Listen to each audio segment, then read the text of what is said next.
Okay, welcome back to Angels with Scaly Wings. So I decided that, for two reasons, that I would continue the series. For one, there's still so much of this game that I've yet to see. And for two, I got what I consider a bad ending. I don't care what the game says, that was a neutral ending. That seemed pretty fucking bad to me. I blew myself up with a fucking IED and I got shot. So, it does like a very good ending to me. So let's get back into this, shall we? Continue your journey, Kaiser. I will. It feels weird to be back in chapter 1 again, but that's how it be. I failed my objective, and I have to live with living through everything again.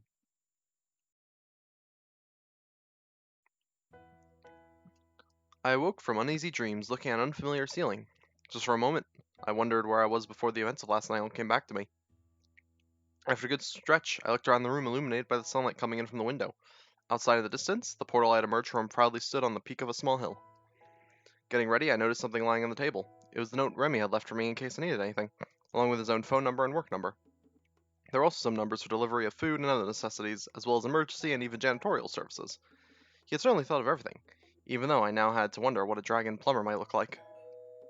My musings were interrupted when the doorbell rang. When I opened the door, I was met by another dragon.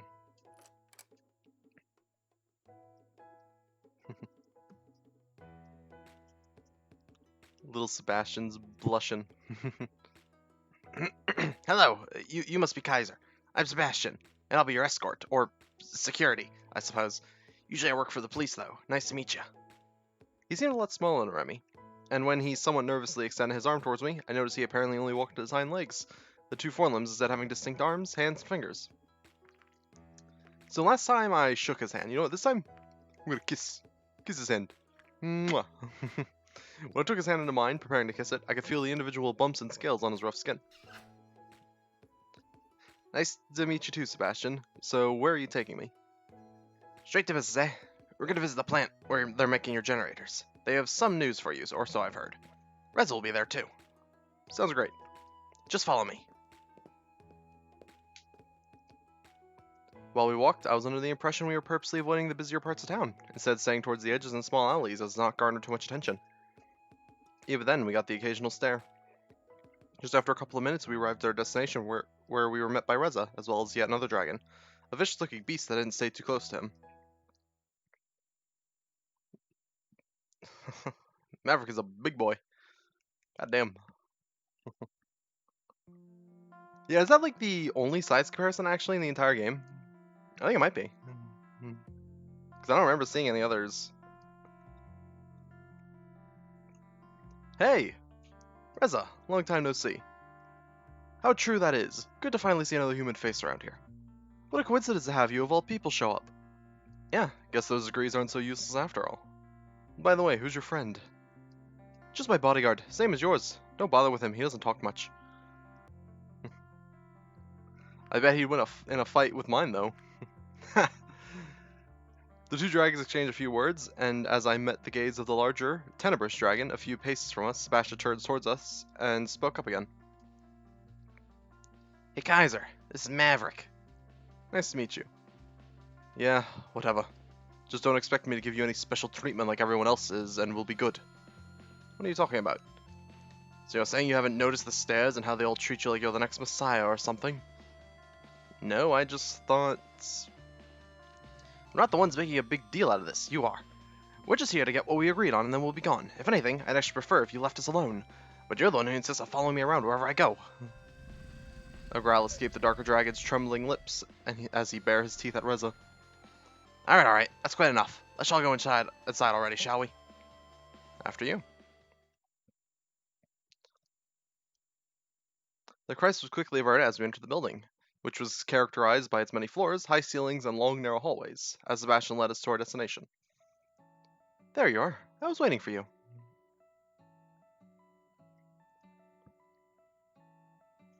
Oh, Dean. You fucking scare me.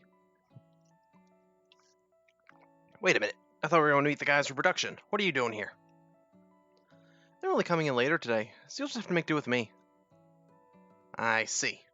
Well, Kaiser, this is Anna. She kind of manages this building, though actually she's more involved with the research wing rather than production on engineering. Nice to meet you. My pleasure. I have something for you, by the way. It'll take them a while to get all the generators we promised, but we've got one for you here. Feel free to send it home and give it a test. That's great. I'll take it. Looks a little small if you ask me. Don't underestimate its power. Oh, and do be careful not to drop it. Sure, I'll be waiting outside while you do your thing, Kaiser. I suppose I'll wait for you outside as well. What thing? Oh, have you built the PDA? Of course. Here you go. Alright, now to give this thing a test run. The PDA lit up as her hand swiftly moved across his interface and calculated motions. By the way, would you consider letting me run some tests on you as well? It would only take a drop of your blood. What? Why? I work in biology, so obviously this kind of thing would be very interesting to us. I'd share the results with you, of course. Alright, so this is the first, probably important decision. Because I don't think the other decisions I made so far have been very important. I'd rather not. Really? I thought you wouldn't mind. Well, maybe next time.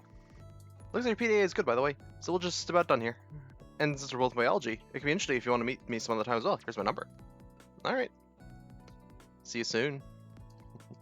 Oh, Dean scares me. She fucking scares me, man. Well, that was interesting. Did she ask for your blood too? Yeah. Did you give it to her? No. Me neither. I mean, if we're going to give them our body, let's not do it for free, right? Sure. I'm getting hungry. How about some breakfast? I'm all for it. I can't stand early mornings like this. That should be a problem. There's a cafe not far from here. What do you say, Mavers? I wouldn't mind to grab a bite myself. That settles it then. Oh. My records indicate that you have already experienced this section in a satisfactory manner. If you wish, we could skip sections like this, which you have already cleared before. No need to read everything again. Isn't that great? How is this different from just using skip buttons like Control and Tab, you might ask? Well, here's the deal. Using skip buttons can be tedious, especially when encountering puzzles you've already solved before or when faced along dialogue trees. Sometimes it's much easier to jump over whole sections with speeding up, you know. So during relevant sections, I will come in and ask if you don't want to just outright jump ahead. Sounds good so far. Anyway, there are times you might still want to choose not to jump ahead like this and use skip buttons as usual. That's totally fine. Both methods have their own advantages and disadvantages. Jumping ahead will often skip minor choices that can be made, especially during character sections with lots of dialogue options. This can include parts that would unlock new achievements. However, jumping ahead will never skip important choices that you have to make, such as those that could result in good endings or the choices you make during your investigations. It's up to you whether or not you want to use it, but it might save you some time. Either way, the choice is yours. I think I'm going to not skip anything. Would you like to skip ahead? No. Because I already have a bit of an idea of what choices do actually affect the story, but I don't want the game outright telling me which choices affect the story.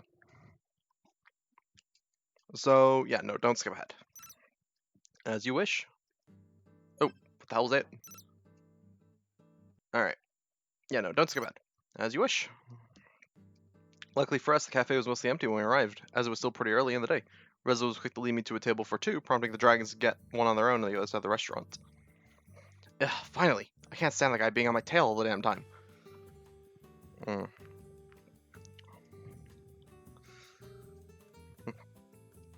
It does seem rather strange that they need to have someone following us everywhere.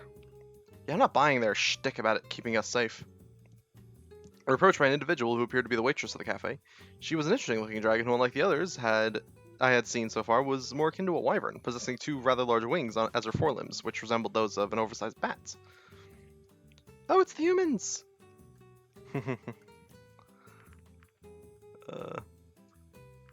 Oh, it's a dragon. That's a good one. Welcome to our establishment. My name's Adine, and I'll be your waitress today. What can I bring you to? Yeah, I'm not gonna go for the special. The special was awful. And I already got an achievement for the special, so I don't care. Yeah, just scrambled eggs and bacon. Yeah, me too. Just make it quick. Sure thing. 2 scrambled eggs with bacon, coming right up. As I was saying, if you look at the big picture, don't you think there's just something off about this whole place? Where is it, really? Is it supposed to be a completely separate place from Earth? Or even a different dimension? Some things just don't add up. Don't you think so, too? Yeah, I've noticed it, too. I can't really say much more with you with you-know-who over there. He's probably listening to us right now. What a creep. When I let my gaze wander, I saw that Maverick was looking in my direction. Our eyes met briefly, his expression not showing any discernible emotion. Well, I wondered whether it had been just a coincidence or if he really was able to hear us from the distance. I do have some theories, and if I'm right, we might be in trouble. What kind of trouble? What are you talking about? Shh, be quiet. I'll let you know more as soon as I can, but for now, let's just play along. After all, we already have one of these babies. He patted the generator box for emphasis. God knows we need them. Oh, there she comes. The female returned, astounding me with her ability to bounce dishes on the edges of her wings. She placed her forelimb on the table and proceeded to move with dishes from her wings to us, a gentle push of her snout. There you go. Enjoy. Thanks. You're welcome. I was wondering what kind of breakfast could be had in a place like this, but I was pleasantly surprised to find it was quite as I was used to. The only real difference was that they apparently didn't use cutlery. When the waitress brought out our meals to the two dragons across the cafe, exchanged a few words with them, Reza leaned forward and whispered something to me. I'll send you a letter with a coded message later. You'll know what to do with it. Reza rose from his seat before he made it known to me. Now he still had a few things to do and left the restaurant, followed shortly after by the larger of the two dragons.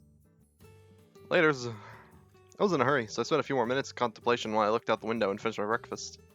I thought this whole situation was already bizarre enough. There was also now the vague sense of danger conveyed by Reza's earlier words. I did not even have an idea of what kind of threat might be lurking out there. Eventually, I got up, ready to be on my way for whatever else the day might bring. Are you done? Sure I am. How'd you like it? It was alright. Glad you enjoyed it. Just wait outside and I'll handle the rest here. Sure thing. I stepped outside, taking the scenery of this strangely familiar world. In the short time I was here, I had already found the similarities between their world and our own utterly fascinating. After all, we were talking about an unmapped place with a never-before-seen form of life. As far as discoveries were concerned, even something as simple as a new unicellular organism, or even bacteria, would have been remarkable. Yet here I was, standing in the middle of a village, evidently built by this race of intelligent talking dragons, with a society not unlike our own. Residents seemed to share the same interests, and instead was more smitten with the generator. But given our reasons for coming here in the first place, I wouldn't blame him for his enthusiasm being focused on something else. My thoughts were interrupted as something suddenly zipped past me a little too close, causing me to stumble back. It was a rather small dragon with a big clamp in its maw, who apparently had somewhere to be. This cute little dragon. I regained my footing and watched it disappear into the distance. Even though I'd seen enough dragons to recognize their various size, color, and other attributes, I guess the one must have been a juvenile of its species. Shortly afterwards, Sebastian joined me outside, having taken care of the tab. I gave her a generous tip on your behalf. I hope you don't mind. How nice of you. In any case, now that you've given us the PDA and Reza has the generator, you're free for today. So if you want to go anywhere in particular, let me know, or I can show you around town. I was hoping to be given a tour, but considering Reza's words, I want to be careful not to stray too far without knowing more about this world first. I think I'll stay home for today. I still have to get used to everything, you know? I'll just accompany you back then. There we are. Home sweet home. For now, at least. Well, if you need anything, I'll be outside until my shift ends. Otherwise, I'll see you tomorrow. Thanks. See you tomorrow. See ya. I hadn't really looked at the apartment much, so I spent the rest of the day investigating it and relaxing. I considered checking out some of the phone numbers Remy had left me, but I thought it was better to keep a low profile for now. I found the kitchen fully stocked with plenty of groceries, though the variety was wasted on me. I hadn't been a particularly great cook in the first place, but what was more, I didn't even recognize some of the things I found here. Whether they were edibles that we had back home that I just didn't know about, or something completely alien, I wasn't sure. But I didn't want to take the risk of eating anything I didn't know. After all, it was possible that some of the comestibles might be fine for them to eat, but still be poisonous to us. I was also glad to find a shelf that was filled to the brim with a variety of books. While I found the subject matter of man, myth, or reality to be quite intriguing, I had to give up after a few pages due to its exceptionally dry writing style, which I wasn't inclined to enjoy at the moment. In the end, I settled for an adventure novel about a dragon archaeologist who stumbles upon the remains of a long-lost human civilization, after which she is hunted by an evil organization who wants to use the found magical artifacts for its own nefarious purposes. Well entertaining. I had to admit that it reminded me a little too much of the trashy novels we had back at home. I certainly found it amusing that certain tropes were not really unique to us as a species, though I wondered whether this kind of literature had fallen into disfavor here as it did back where I came from. I was reading a particularly exciting scene in which the hero, Sheridan, uses one of the magical artifacts shaped like a pair of human hands, holding a scepter with a globe at the top to prevent herself from being crushed to the ground into a bloody pulp by an ancient human's temple's moving walls. When I suddenly heard the doorbell ring. Ding dong.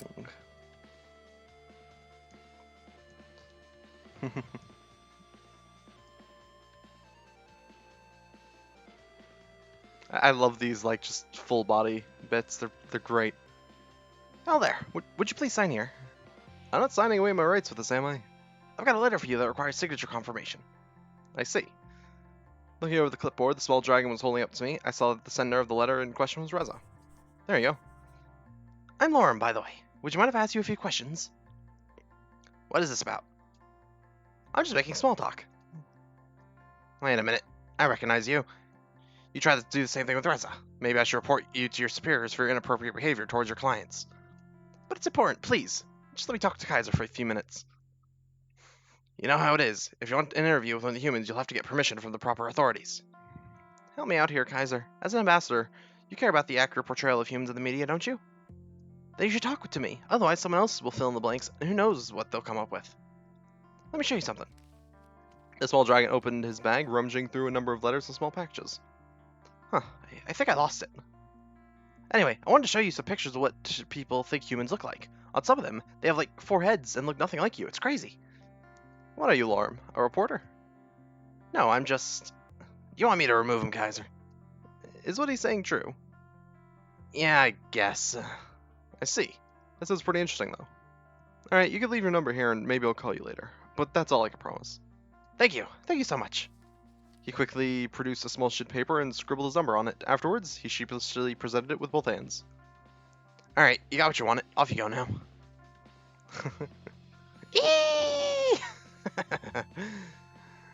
Sorry about that. Don't worry about it. I guess that should be all. I'll see you tomorrow then. Right. With all the commotion, I almost forgot that I was also still holding Rez's letter. Within the plain envelope was a similarly plain sheet of paper with his handwriting. When I started reading, however, I saw that his wordings was so full of pleasantries I knew he hated it, that I assumed every word of it was fake to conceal its true intent. He did mention, I know what to do, but I was unsure of how I was supposed to decode the letter's secret message. I didn't remember ever having a conversation about this topic with him, yet he still relied on me to remember whatever it was that was missing, or he thought I would just be able to figure out on my own. This is what he said. Hello, my dear friend. I hope this letter reached you swiftly and in good condition. Unfortunately, we are not able to catch up earlier, so I want to write you this letter. How have you been these last few years? What have you been doing? How's the family? I feel like there is so much we should talk about, since we have not seen each other much recently. At least we have a chance to do so in this form. Quite an exciting venture we are on now, right? How have you liked it so far? Made any dragon friends yet? Anyways, I'll be looking forward to your reply soon. Best regards, Reza. Various things came to mind. Only reading certain words of letters was the one that I thought of immediately, but I couldn't make out anything after trying to find the system within its array of letters and lines. Maybe I'll look more carefully. Yeah, I think I know its meaning. After looking at it for a while, I came to the conclusion the secret message that Reza wanted me to. Plans to bash his murder, do nothing while he figures out what to do. Find out more about the government, flee as soon as possible. Oh, flee through the portal as soon as possible. I mean, that's probably the correct option, I'm pretty sure.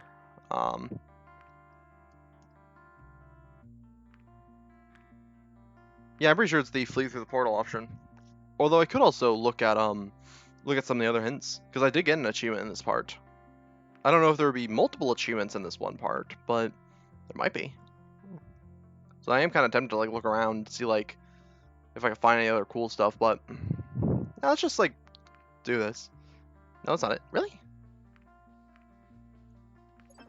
I guess I'll just look. I guess I'll just go grab the lemons then. I'm unable to decode the message. Alright, let's just go to the damn...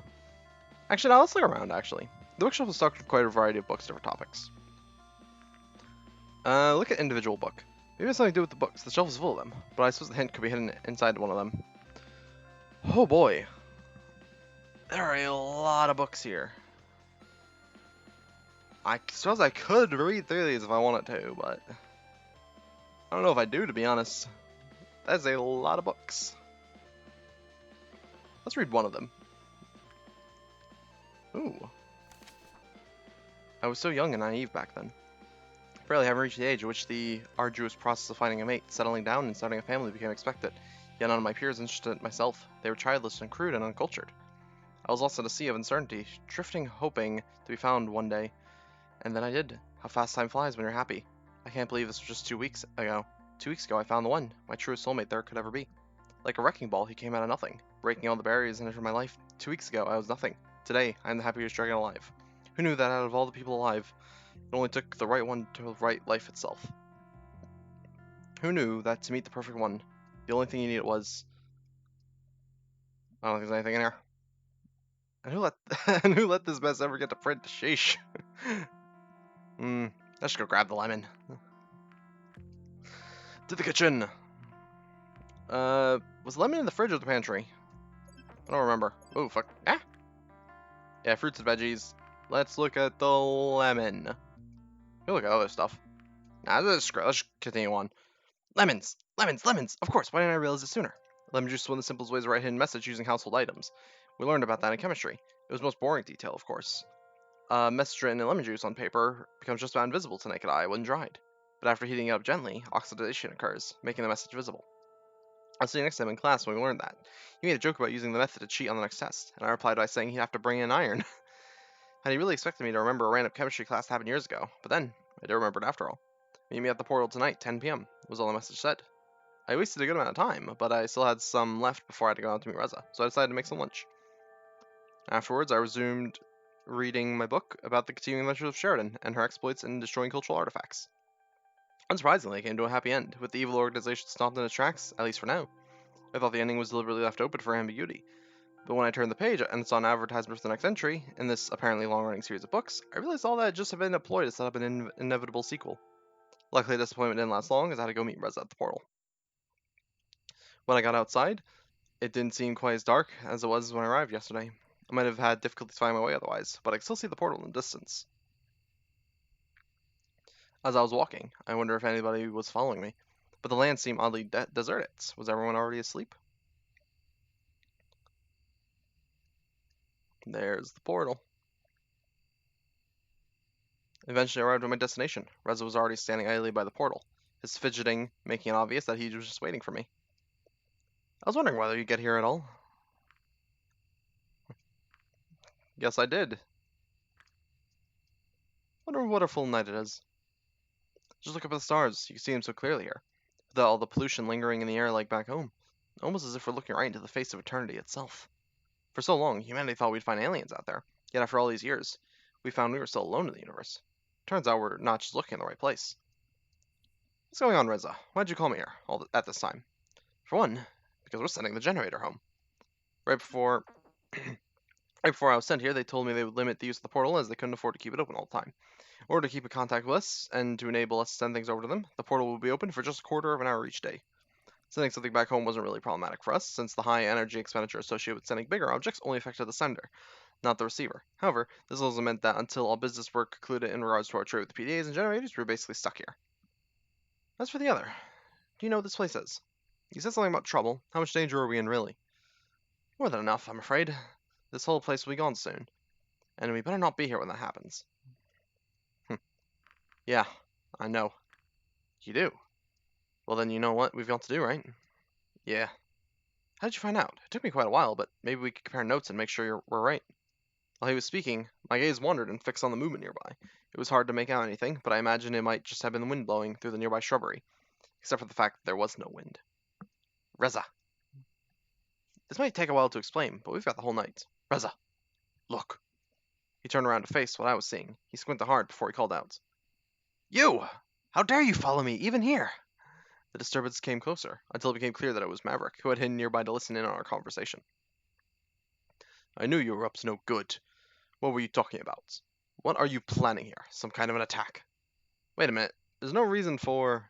Don't try to deny it. I heard you both talking about it in the cafe, and I saw the letter.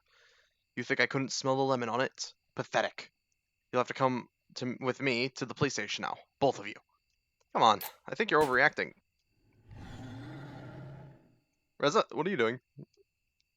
Come on, Kaiser. Let's get out of here. In the dragon's side, I could see the wound where the bullet had penetrated his hide. A trickle of blood staining his dark scales in the earth beneath. Reza used the opportunity to run off in some direction. I wasn't sure which. I frantically scanned my surroundings looking for Reza, though he had already vanished into the darkness. What was I supposed to do? Run away as well? Help Maverick? I was a diplomat. I had no idea what was happening. Suddenly the dragon whipped around, hitting me in the guts with his thick tail. I was lifted off the ground briefly before I felt the impact of my body hitting the ground hard enough that my vision blurred almost immediately. A deafening roar battered my ears. Was this his cry for help? I could barely move, but I found it better not to try, as not startle the wounded dragon more than he already was. It certainly would have ended badly for me if he tried anything. I heard him take a few unsure steps before he lay down on the ground, panting. I'm still watching you, you know.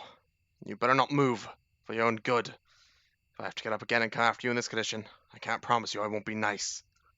It took a few minutes of listening to his labored breathing before someone arrived. It was two dragons. The first I recognized as Sebastian, the other I didn't know.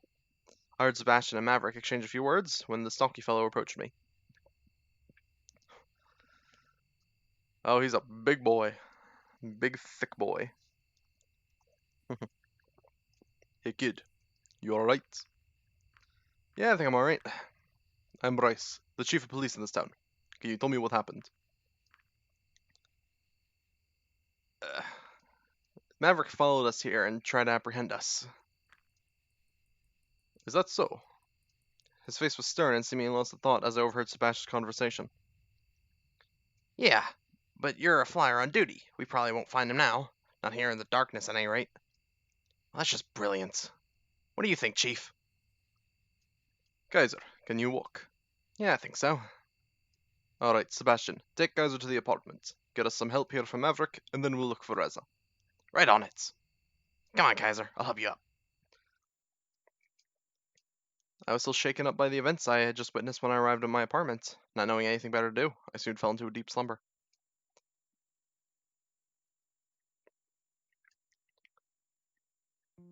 The next day, I woke with many questions lingering in my head. I considered calling someone from the police department to ask about Reza and Maverick, but in the end, I decided against doing so, as I was sure they would contact me if they had anything to tell me.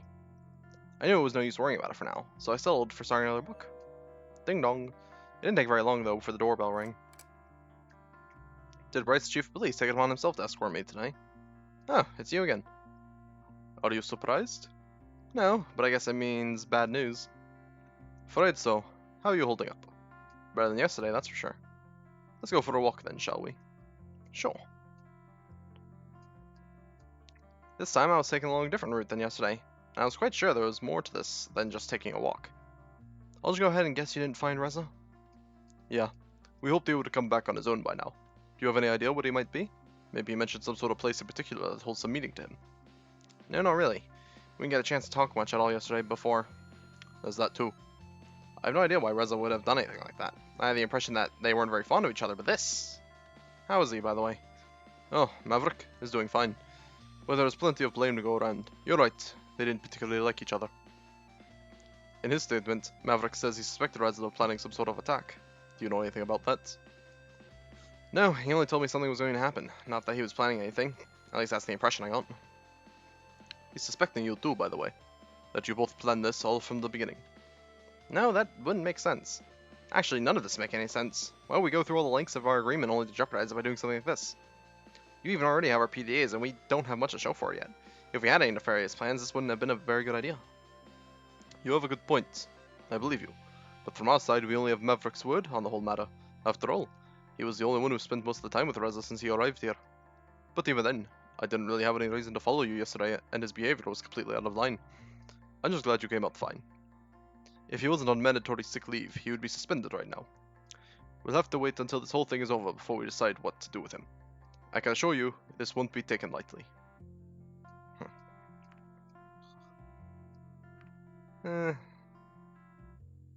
Yeah, they both just acted in the heat of the moment. Maybe. We still got quite a lot on our hands now, though. We have a wounded dragon and a missing human. This could lead to a diplomatic crisis.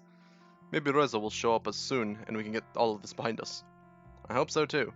I really wouldn't want to jeopardize everything over this unfortunate incident. Yeah, how about we both just keep quiet about this whole thing for now? After all, I don't think any of us wants our people panicking about this already, right? I'm really not in agreement.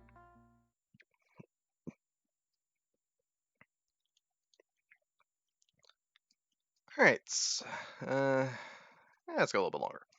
Eventually, we arrived at the police station, where the chief took my formal statement in regards to yesterday's events. He asked me about Reza and Maverick too. Not that I knew much of anything that preceded yesterday's events, or the mysterious catastrophe Reza had mentioned. Afterwards, he thanked me and left to file my statement, while I sat by his table waiting and listening to the going-ons of the small provincial town police department. When he returned, he was approached by someone who seemed to have urgent news. A lot of talking between the two ensued that I couldn't make out from my position. This went on for a bit until Bryce returned to me. Afraid I have more bad news for you. Reza has now officially become a murder suspect. Murder? We're headed to the crime scene and hope you'd come with us. Me? A crime scene? I don't really know much about forensics. It's just that you're the only link to Reza we have. Considering what he said would happen to us, it's in all of our interest that we find him as soon as possible. And if he has anything to do with it, you might just be able to help us find him. Your cooperation would certainly be appreciated, and it would be a nice gesture to us to show that you're trustworthy in the eyes of those who might think otherwise after what happened yesterday. Will you help us? Yeah, sure, I'll help. I suppose I don't really have much of a choice here, but you're right. We've got to find Reza, and if it's what it takes, then I'll do it. But it will. Let us go then. Well, now I think I'll end this here. On our way to the first murder. Seems like a good stopping off point. So, I'll see you then.